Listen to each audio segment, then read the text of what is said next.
Paul versus Death. On September 17, 1969, an article called "Is Beatle Paul McCartney Dead?" appeared in the college newspaper of Drake University in Iowa. It was meant as an elaborate hoax created by college students there. The article was written by an anonymous student and contained various clues and alleged evidence to support the claim that McCartney had died. This rumor had earlier started in the UK in 1967 and alleged that McCartney had been killed in a traffic accident while driving along the M1 motorway.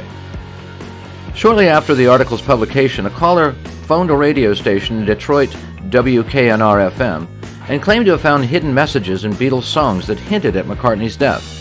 The radio DJ played along and discussed the theory on air, sparking further interest. The rumor eventually caught the attention of mainstream media.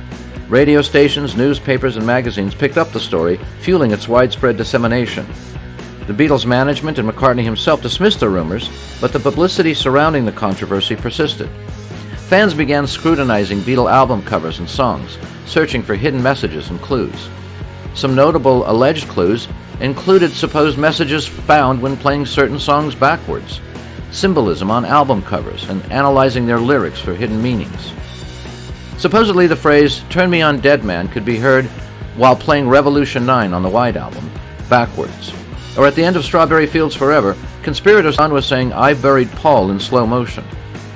Also referenced was the back cover of Sgt. Pepper, where every Beatle except McCartney is photographed facing the viewer, and the front cover of Magical Mystery Tour, which depicts one unidentified band member in a differently colored suit from the other three.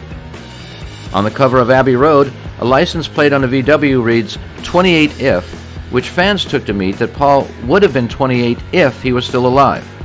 Also on the cover, conspirators will point out, is the way the Beatles are dressed. The theory is that they represent a funeral procession.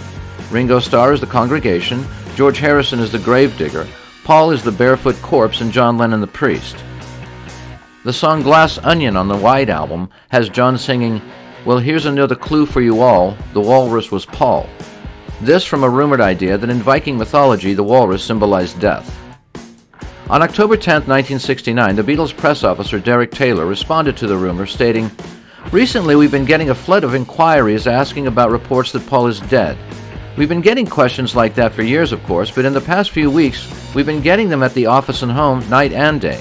I'm even getting telephone calls from disc jockeys and others in the United States." Before the end of that month, several record releases had exploited the phenomenon of McCartney's alleged demise. These included The Ballad of Paul by the Mystery Tour, Brother Paul by Billy Shears and the All-Americans, and Terry Knight's St. Paul, which had been a minor hit in June that year, and was subsequently adopted by radio stations as a tribute to, quote, the late Paul McCartney. Though Paul and the rest of the Beatles were obviously aware of the rumor and could laugh it off, it would remain in the atmosphere right up until the band's actual demise in 1970. If you like this video, give us a thumbs up, subscribe, and share.